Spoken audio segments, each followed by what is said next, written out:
பொதுவாக குரு பரிகார ஸ்தலம் என்றவுடன் எல்லோருக்குமே முதன்மையாக தெரிவது ஆலங்குடி. ஏன்னு கேட்டீங்கன்னா, நமது நவகிரக நாயகராக இருக்கக்கூடிய குருவிற்கே குருவாக திகழக்கூடிய உலகின் குரு ஆதி குரு தட்சிணாமூர்த்தி அவதரித்த திருத்தலம் இது ஆகும்.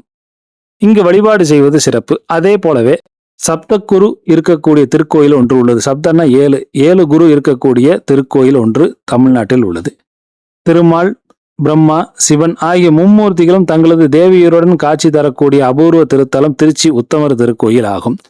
இது 108 திவ்ய தேசங்களில் ஒன்றாக கருதப்படுகிறது. பெருமாளை நினைத்து பிரம்மா தவம் புரிந்த தலம் இது. பிரம்மாவிற்கு காட்சி தந்த பெருமாள் இங்கு புருஷோத்தமர் என்று அழைக்கப்படுகிறார். சிவனுக்கு அன்னமிட்ட மகாலட்சுமி இங்கு பூரணவல்லி தாயார் என்று அழைக்கப்படுகிறார்.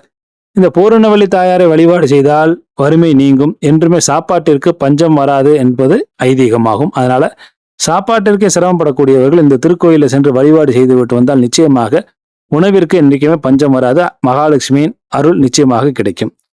7 குரு இருக்கிறாருன்னு பார்த்தோம். யார் யாருன்னு பார்த்தீங்கன்னா, சிவகுரு தட்சிணாமூர்த்தி, விஷ்ணுகுரு வரதராஜ பெருமாள், குரு பிரம்மா, சக்தி குரு சௌந்தரிய பார்வதி, ஞானகுரு சுப்பிரமணியர், தேவகுரு வியாழன், அசுரகுரு சுக்கராச்சாரியார் ஆகிய 7 பேருமே இங்கு குருஸ்தானத்தில் இருந்து அருள் புரிகின்றனர்.